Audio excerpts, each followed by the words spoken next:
The barren planet was silent, its cracked surface stretching endlessly beneath the pale light of two suns. Jake Carrington adjusted his helmet as he stepped cautiously across the ruins of what looked like an ancient alien city. His job as an explorer wasn't glamorous, but it gave him one thing he craved: freedom. Alone in the vastness of space, Jake found purpose in uncovering the forgotten stories of lost civilizations. But this place felt different. The air was heavier here, even through his oxygen filter. The towering structures around him were strange, smooth, and organic, as if grown rather than built. Vines wrapped around shimmering walls, and faint, glowing runes pulsed beneath the surface, like a heartbeat from something long gone. Jake's scanner beeped suddenly, breaking the silence. He frowned and glanced at the screen. A faint energy reading was coming from deep within the ruins. That was odd. Nothing alive should have been here for centuries. Curiosity tugged at him. Jake moved carefully, his boots crunching on brittle debris as he followed the signal. It led him to what appeared to be a large, dome-shaped building, its entrance partially caved in. Squeezing through the narrow gap, he entered a cavernous hall that glowed faintly with an otherworldly light. In the center of the room was a stasis pod. Jake's heart skipped a beat. The pod was sleek and silver, its surface etched with swirling patterns. Inside, a figure lay motionless, a girl, no more than 20 by human standards. Her skin was pale blue, almost translucent, and her hair floated gently around her head, as if in water. She looked fragile, but something about her presence was striking, almost sacred. Jake hesitated. "What are you doing here?" he muttered to himself. His fingers brushed over the pod's controls, wiping away a layer of dust. The screen flickered to life, displaying alien text he couldn't read. But he recognized one symbol: emergency. Without thinking, Jake pressed the symbol. The pod hissed, and warm air escaped in a burst. The girl's eyes fluttered open, large, silver eyes that seemed to pierce through him. For a moment, they stared at each other, neither moving. Then she whispered something in a language he couldn't understand, her voice soft but desperate. "I don't understand," Jake said, raising his hands to show he meant no harm. The girl sat up weakly, her breathing shallow. She touched her chest and then pointed at him. Her expression was pleading, her eyes filled with fear. Jake felt a sudden weight on his shoulders. He didn't know who she was or why she was here, but he could tell one thing for sure: she needed help. "All right," he said, his voice steady. "I'll help you. Let's get out of here before we attract any trouble." As Jake helped her out of the pod, a faint hum echoed through the ruins. Unbeknownst to them, their presence had triggered an ancient alarm system.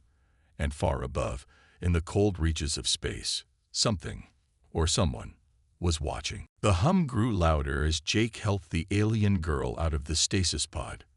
Her legs wobbled, and she nearly fell, but Jake quickly caught her. She was light as a feather, her fragile frame barely able to support her weight. "Easy there," Jake said, steadying her.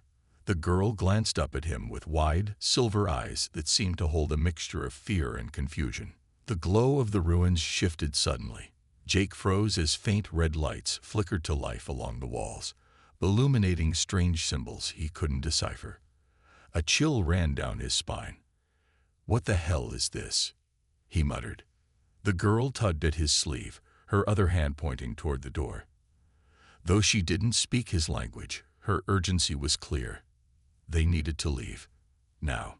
Jake nodded. "All right, we're moving." He pulled her arm over his shoulder to help her walk, and together they stumbled out of the ruined hall. Outside, the twin suns were sinking below the horizon, casting long shadows across the desolate landscape. The air felt heavier, pressing against Jake's chest like an invisible weight. Behind them, the hum transformed into a low mechanical drone. Jake turned to see faint red beams, scanning the area where the pod had been. His eyes widened. "Crap. Someone knows we're here," he said. The girl tugged at him again, pointing to the rocky cliffs in the distance. She was desperate to get away, and Jake didn't argue. He adjusted his grip and began leading her toward the cliffs, his boots crunching against the cracked ground. As they moved, Jake's communicator buzzed with static. He tapped it, hoping to pick up a signal, but what came through chilled him to the bone. A deep, guttural voice crackled over the line, speaking in an alien language Jake didn't understand. But the tone was unmistakable, cold, commanding, and dangerous. "They're already looking for you, aren't they?" Jake asked, glancing at the girl. She didn't reply, but her trembling told him everything he needed to know. Before he could ask more, the sound of distant engines roared to life. Jake turned his head sharply, spotting 3 small ships flying low across the horizon. Their sleek, black designs blended into the darkening sky, but the red lights along their wings gave them away. "Damn it," Jake muttered. "They're fast." He picked up the pace, practically carrying the girl as they scrambled toward the cliffs. The ships grew closer, their searchlights sweeping the ground. They reached the cliffs just as the first ship's beam passed overhead. Jake ducked behind a large boulder, pulling the girl down with him. His heart pounded in his chest as the beam moved past, missing them by inches. "We're sitting ducks here," he whispered. The girl suddenly reached into her cloak and pulled out a small, glowing device. She pressed it against the rock, and to Jake's shock, the boulder shimmered before revealing the hidden passageway. She gestured for him to follow. Jake grinned despite the danger. "All right, you've got some tricks up your sleeve." The two slipped into the passage just as the ship circled back, their engines screaming through the night. Far above, the Crash commander, watching the scene from his control room, let out a sinister chuckle. "She won't escape this time," he growled. Jake felt the cool, damp air as they moved deeper into the hidden passage. The walls were smooth, made of some kind of alien material, and it felt like they were walking through the guts of a giant creature. The passage twisted and turned, barely wide enough for them to move in single file. Every now and then, Jake would glance back at the girl, her glowing eyes shining in the darkness. Her name was Lyrian, but she hadn't spoken much since they'd escaped the ruins. As they walked, Jake's mind raced. Who was she? Why was she the last of her kind? And why were they being hunted by those ships? He had so many questions, but Lyrian didn't seem ready to answer them yet. After what felt like hours, they finally reached the end of the tunnel. It opened up to a small, hidden cave just outside the ruins. The cave had a narrow entrance, hidden by thick vines, which made it the perfect hiding spot. They crawled out into the fading light of the planet's evening sky. Jake took a deep breath, trying to steady his nerves. The last few hours had been a blur. He had no idea what was really going on, but he knew one thing for sure. They weren't safe yet. "We need to keep moving," Jake said, turning to Lyrian. She nodded, her expression tense. The two of them set off again, walking quickly toward the nearest settlement, a trade station on a nearby moon called Nexus 9. It wasn't the safest place, but it was neutral ground where anyone could blend in. Jake hoped to find a ship that could take them further away from the Crash, but as they walked, he couldn't shake the feeling that they were being watched. He glanced around at the empty landscape, feeling a growing sense of unease. The planet was quiet, too quiet. Lyrian suddenly stopped, her body stiffening. She turned her head toward the sky, her silver eyes narrowing, as if she could see something Jake couldn't. "What's wrong?" Jake asked, his voice low. "They're coming," Lyrian whispered, her voice shaky. "The Crash. They'll track us here." Jake's heart skipped a beat. They couldn't stay here. He had to act fast. "Come on, we're heading to Nexus 9 now," Jake said, his voice firm. He grabbed Lyrian's arm and pulled her along, moving faster than before. They had no choice but to run. Nexus 9 wasn't far, just a few hours by foot, but the Crash could be on them in minutes. As they ran, the ground beneath them started to rumble. Jake looked around, but there was no sign of any attack yet. He didn't know what was going on, but he couldn't afford to wait for answers. They reached the outskirts of Nexus 9 just as the first ship appeared in the sky. A black, sleek vessel that seemed to materialize out of nowhere. It hovered above them, its engine noise deafening. Jake and Lyrian ran toward the docking area. But just as they reached the entrance, a group of armed men stepped into their path. They were mercenaries, looking for easy jobs and quick pay. "Looking for a ride, are we?" one of the mercenaries said with a smirk. "You'll need to pay for that privilege." Jake's hand instinctively went to his side, where he kept a small laser gun. He wasn't sure he could take on all of them, but he was willing to try. But before he could react, Lyrian raised her hand. The mercenaries froze in place, as if caught in some invisible grip. Jake watched in awe as she manipulated the air around them, pushing the mercenaries back with a wave of her hand. "Let's go," she said softly, and Jake couldn't help but follow. With the mercenaries temporarily subdued, they quickly found a ship that would take them off the moon. As they boarded, Jake looked back at Nexus 9, his mind racing. He still didn't know why the crash were after Lyrian, but now he was more determined than ever to protect her. The journey had just begun, and the dangers were far from over. Jake stared out of the ship's small window, watching the stars blur past as the ship cut through the black void of space. Lyrian was sitting quietly beside him, her eyes still distant, lost in thought. The soft hum of the engine was the only sound in the cramped cockpit. Jake couldn't help but feel the weight of their situation. They had just escaped Nexus 9, but the crash weren't far behind.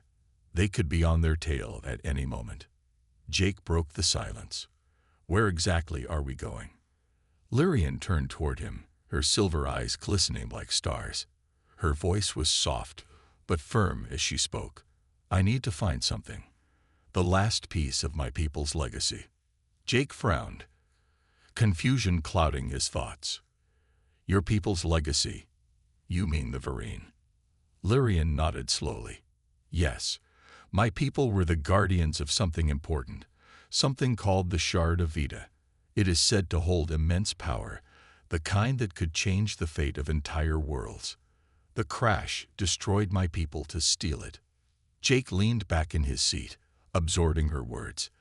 This wasn't just a fight for survival anymore. It was a fight for something far greater. The stakes had just gotten much higher. "How do you know about this?" Jake asked. Lyrian hesitated, looking away. "I was too young when it happened. My memories are fragmented, but I remember my father talking about the shard. He was its protector." Jake nodded slowly, his mind racing. The Shard of Vita.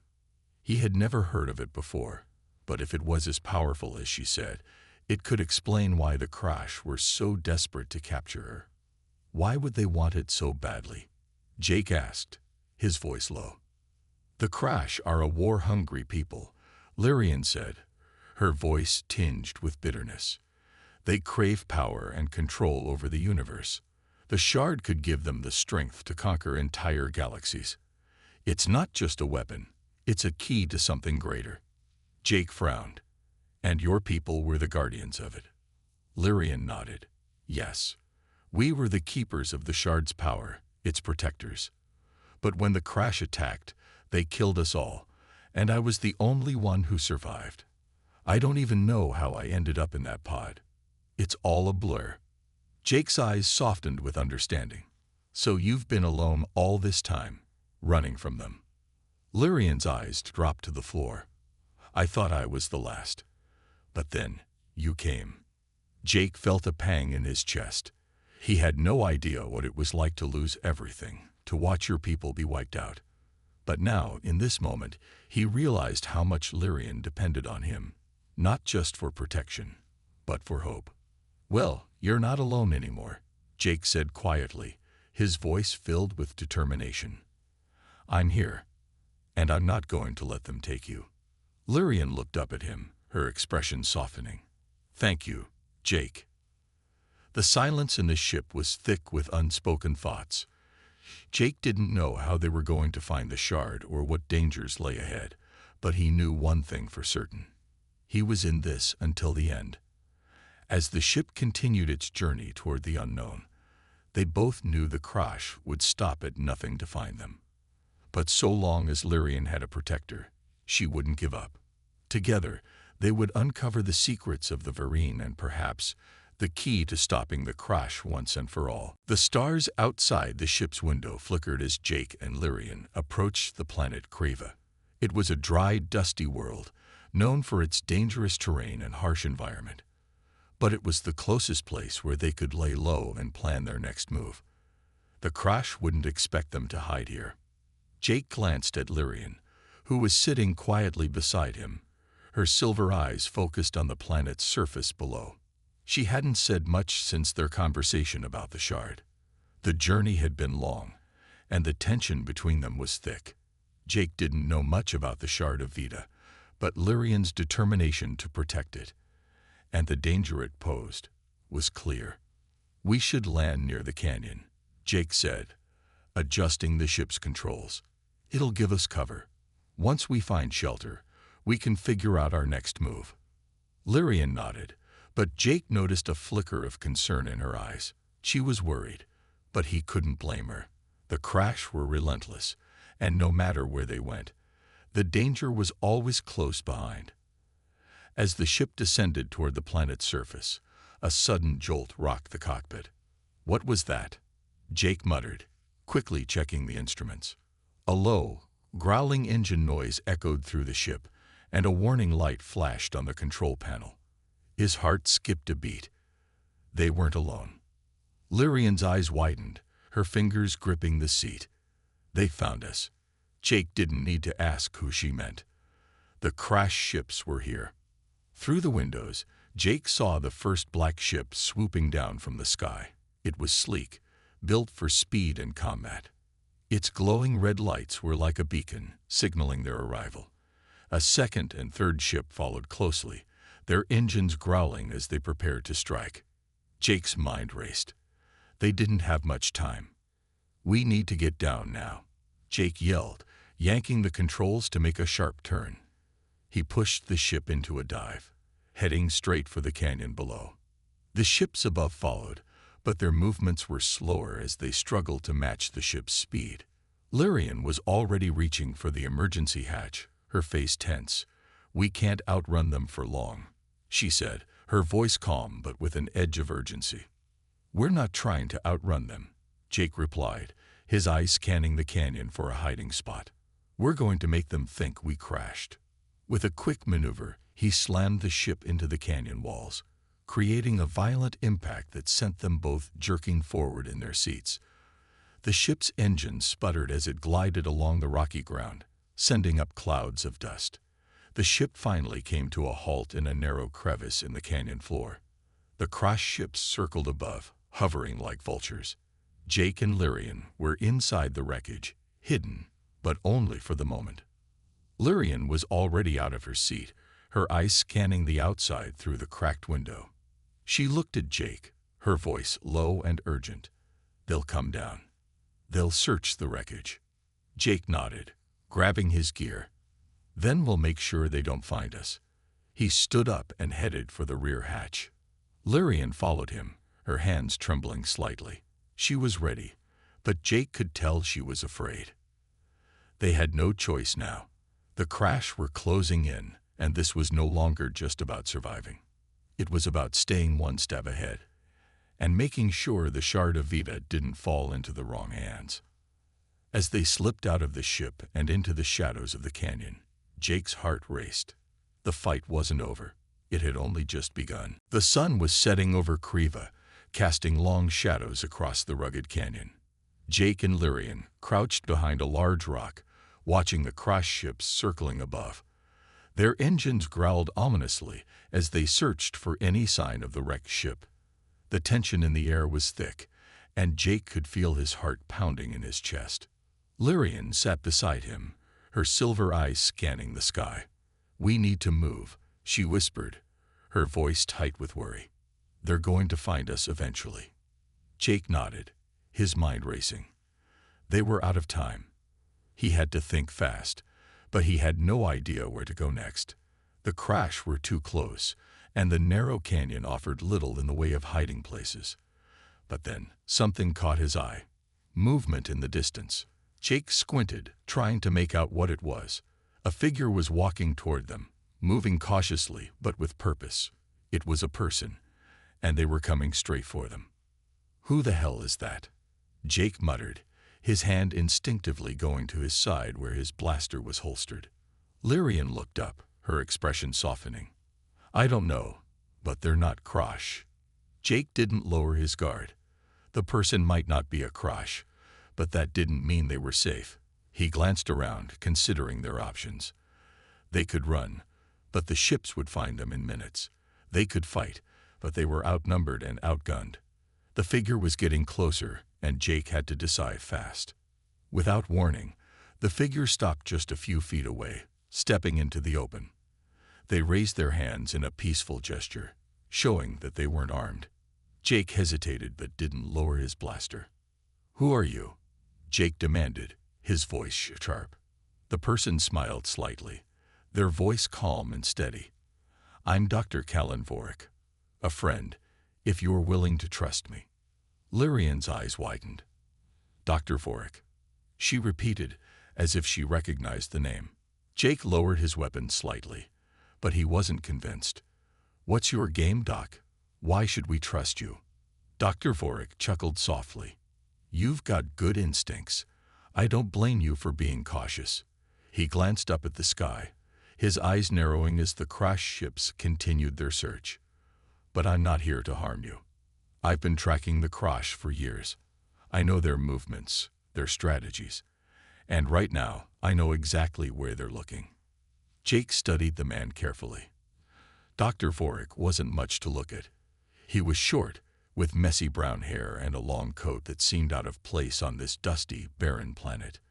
But there was something about the way he spoke, the way he moved, that told Jake he wasn't just a random traveler. "You've been tracking the Krosh?" Jake asked, his skepticism still clear. "What do you want with us?" "I want to help you," Dr. Vorick replied. "I've heard about the Farine, and I know what's at stake. The Krosh are after something much more dangerous than you realize. I can help you find what you're looking for, the Shard of Vita." Lyrian's eyes flickered with surprise. "You know about the Shard?" Dr. Vorick nodded. "More than most. I've been researching the Farine for years, and I believe the Shard's power can change the balance of the galaxy, but only if it falls into the right hands." Jake glanced at Lyrian. She didn't seem afraid of the stranger, but Jake wasn't so sure. He wasn't used to trusting anyone outside of his circle, and he wasn't about to start now. But something about Dr. Vorick's words struck a chord with him. He didn't know if they could trust him yet, but right now, they didn't have many options. "All right, Doc," Jake said finally. "We'll hear you out, but one wrong move, and you're on your own." Dr. Vorick smiled. "Fair enough. Let's move quickly. We don't have much time." As they began to move, Dr. Vorick led them toward a hidden, safe house in the canyon, a place he had set up in case of emergencies. The Krosh were close, but for the first time in days, Jake felt like they might actually have a chance. Lyrian looked at Jake, her expression hopeful. "Maybe we'll finally get some answers." Jake nodded, his mind still racing. They had an ally for now, but their enemies were closing in.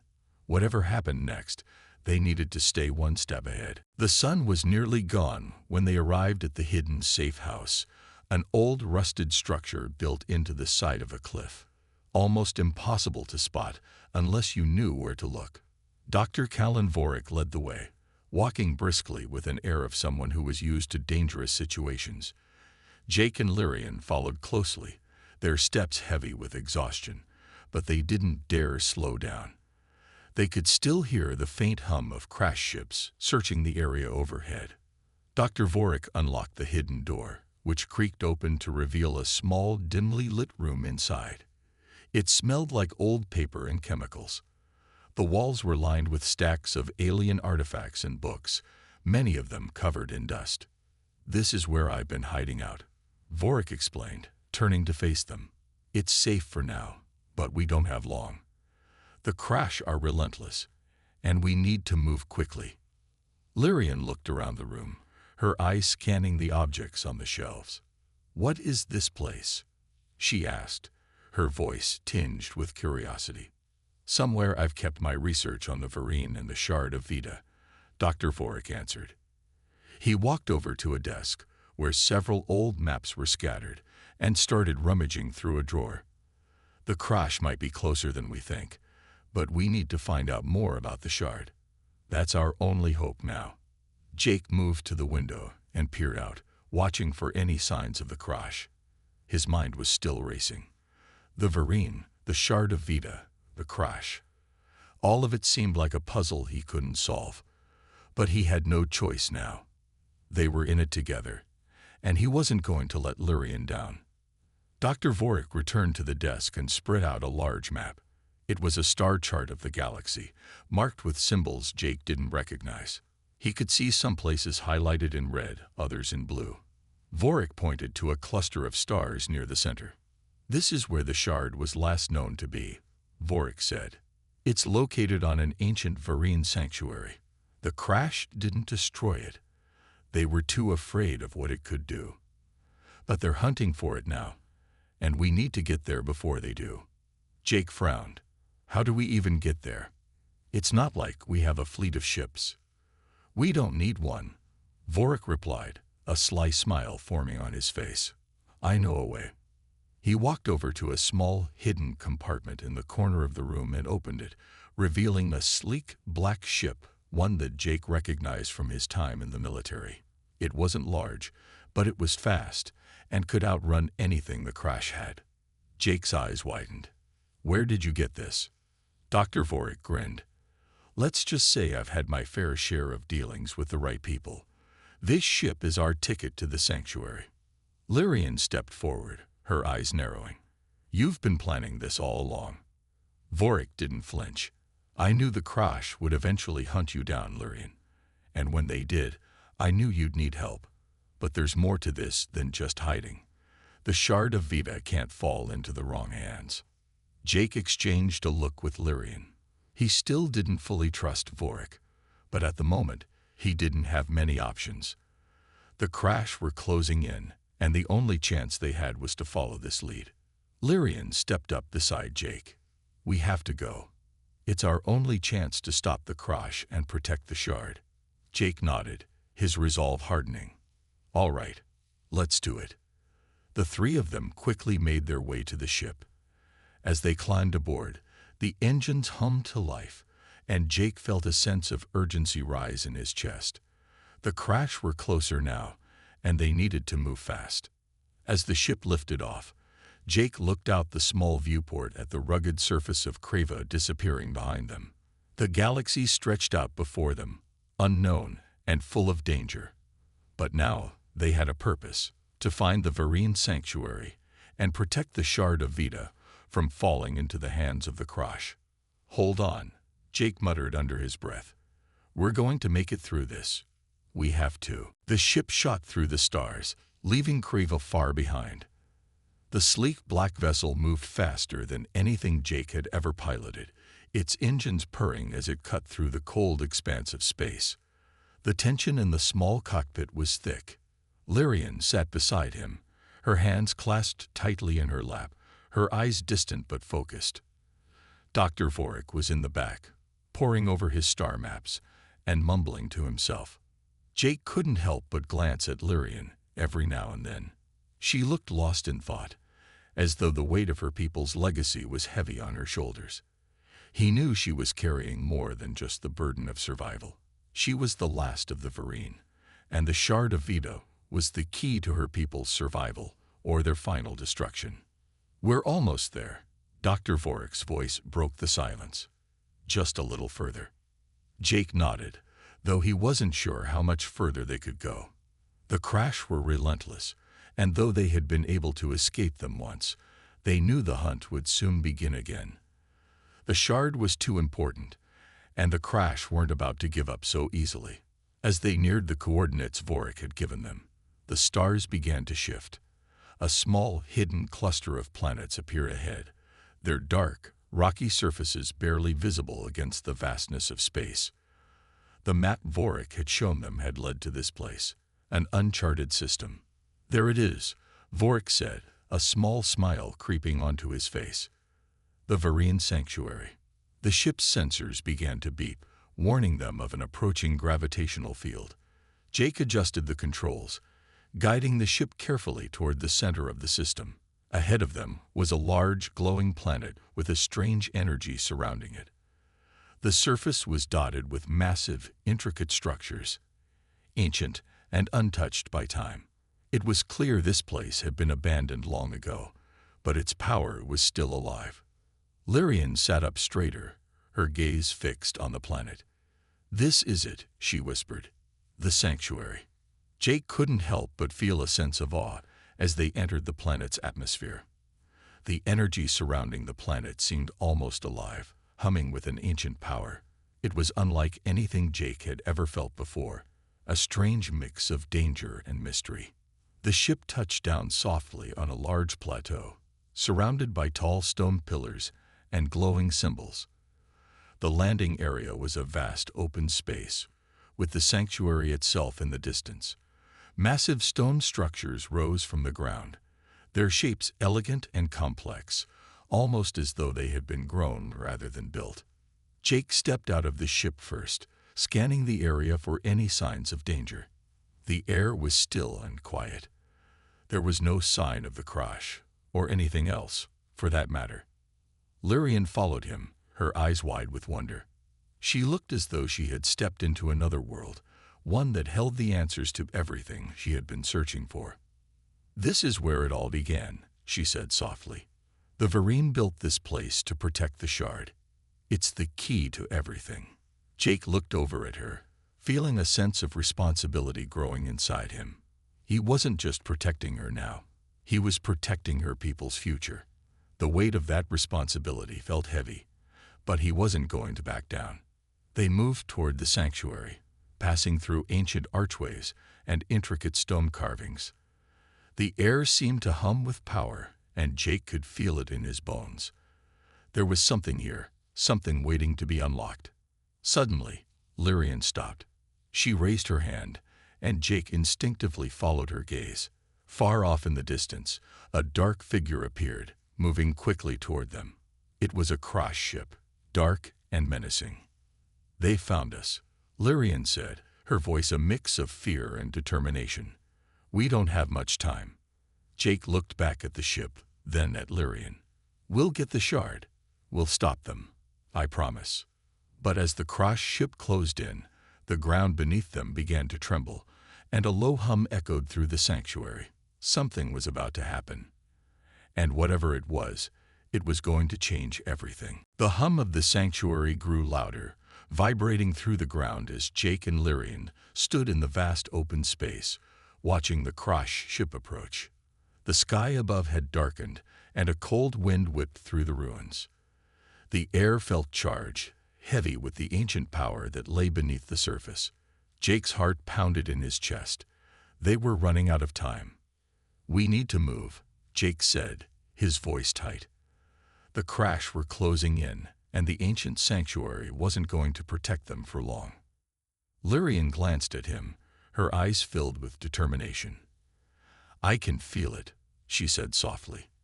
"The shard is close. It's waiting for me." Jake didn't fully understand what she meant, but he could see the intensity in her eyes. She was ready to face whatever came next. And so was he. The Krosh ship hovered in the air, casting a long shadow over the ruins. It was just a matter of time before they landed, and when they did, Jake knew they would be in for a fight. He could already see the armored figures of the Krosh soldiers emerging from the ship. They were ready to destroy everything. Jake and Lyrian moved quickly, running toward the center of the sanctuary where the faint glow of the shard beckoned. The ground shook beneath them, and Jake could feel the tension building in the air. Whatever was hidden in the heart of the sanctuary, they were about to find it. As they reached the center, the shard came into view, a massive crystalline structure glowing with an ethereal light. It stood in the middle of a circular chamber, surrounded by ancient Varian markings and energy fields that pulsed with life. Lyrian stopped in her tracks, her eyes wide. "It's beautiful," she whispered. Jake stepped closer to her, glancing around warily. The crash were almost here, and they didn't have much time. "We need to get it now, before they do." But as Lyrian reached out to touch the shard, the ground beneath them trembled again. The walls of the sanctuary began to shift, and a deep, powerful voice echoed through the chamber. "You think you can take it from us?" The voice was cold, filled with malice. Jake spun around to see General Xarak, the leader of the crash, stepping forward, flanked by his soldiers. His eyes glowed with fury as he looked at Lyrian and the shard. "Step away from it," Xarak commanded, his voice booming. "You have no idea what power you're dealing with." Lyrian stepped back slightly, her face pale. "I know exactly what it is," she said, her voice steady. "It's the only thing that can stop you." Xarak chuckled darkly. "Foolish girl, the shard belongs to the crash now. And you, Lyrian, are nothing but a relic of the past." Jake's grip tightened around his blaster. He wasn't going to let them take the shard. Not after everything they had been through. "You'll have to go through me first," he said, his voice low and full of resolve. The crash soldiers raised their weapons, aiming directly at Jake and Lyrian. But before they could fire, Lyrian stepped forward, her hands raised. The shard pulsed with light, and Jake watched in awe as the air around them seemed to distort, like a powerful energy was building. Lyrian's eyes glowed with the same light, her body shaking as she channeled the power of the shard. "No!" Xarak shouted, his hands raised to stop her, but it was too late. A surge of energy erupted from the shard, blasting the crash soldiers back, sending them flying through the air. Xarak barely managed to hold his ground as the force of the blast struck him. Lyrian gasped, her body trembling with the power she had unleashed. "I can't control it." Jake rushed to her side, holding her steady. "You're doing it, Lyrian. You've got this." But Xarak wasn't finished. With a snarl, he charged toward them, his weapon raised. Jake pushed Lyrian behind him, drawing his blaster. But before he could fire, the ground beneath them began to crack open. The shard had activated something deep within the sanctuary, a hidden force that only Lyrian could control. She raised her hand, and the ground trembled violently, sending a shockwave through the chamber. The crash leader was knocked off his feet, his soldiers scattering in fear. "Get away from her," Jake shouted, stepping forward. "You're not going to win." Lyrian looked at the shard, her eyes wide with fear. "I can feel it. It's too much for me." But before Xarak could recover, the shard pulsed one final time, unleashing a blast of energy so powerful that the entire sanctuary seemed to shake. The ground trembled beneath them as the shard's power surged through the sanctuary, its light filling the chamber like a second sun. The energy was overwhelming, and Jake could feel the heat radiating from it. His heart raced as he looked back at Lyrian, whose hands were still raised, trembling as she struggled to control the force she had unleashed. Xarak lay on the ground, groaning as he tried to push himself up, but the force of the shard's blast had left him dazed. His soldiers, scattered and shaken, were slowly recovering, but they couldn't fight the overwhelming energy that was now pulsing through the chamber. "We need to end this," Jake said, his voice firm as he stepped toward Lyrian. Lyrian's face was pale, sweat beading on her forehead. Her breathing was labored, and her body was trembling with the effort of holding the power back. She turned to Jake, her silver eyes wide with fear. "I can't control it anymore," she whispered. "It's too much. I can't." Jake moved quickly to her side, his hand on her shoulder. "You've already done more than enough," he said, trying to reassure her. "Just let it go, Lyrian. We've won. You've won." She hesitated, looking at the shard one last time. It was still glowing brightly, its energy swirling around them. The power was almost too much to bear. But then, slowly, her body relaxed, and she lowered her hands. The shard's energy slowly began to fade, its light dimming, until the chamber was once again bathed in a quiet darkness. The only sound was the distant hum of the sanctuary's ancient machinery. Jake exhaled in relief, watching as Lyrian collapsed into his arms, exhausted from the battle. Her breathing was heavy, but there was a calmness in her eyes now. She had done it. She had protected the shard, and she had stopped the crash. Xeric groaned again, his soldiers now regrouping around him. But they were no longer a threat. They had seen the power of the shard, and they knew that they couldn't fight against it. The crash had underestimated the strength of the Varine, and now they were paying the price. Jake moved toward Xeric, his blaster drawn, but Lyrian stopped him, her hand gently resting on his arm. "No," she said softly. "They've been defeated. Let them go." Jake looked at her, his expression conflicted. The crash had destroyed her people, had tried to kill her. But Lyrian was right. The shard's power had already done what was necessary. The crash weren't worth the fight anymore. "All right," Jake said, lowering his weapon. "They're not our problem anymore." Lyrian smiled weakly, her strength slowly returning. "Thank you, Jake, for everything." Jake looked down at her, a small smile tugging at the corner of his mouth. "You don't need to thank me. I'm just glad you're safe." Together, they turned to the shard, now quiet and still. The galaxy was changing, and the power it held was no longer a secret.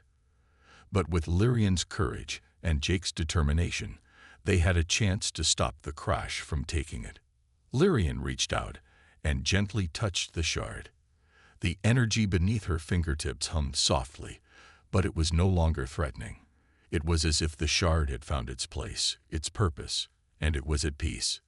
"We can rebuild," Lyrian said, her voice filled with hope. "The Varine may be gone, but we can start again. We can protect the galaxy." Jake nodded. "We'll do it together." As they stood there, watching the shard's light dim to a soft glow, they knew their journey wasn't over. The crash had been defeated, but there were still challenges ahead. The galaxy was vast, and there were still many worlds to protect. But for the first time in a long while, Jake felt hopeful.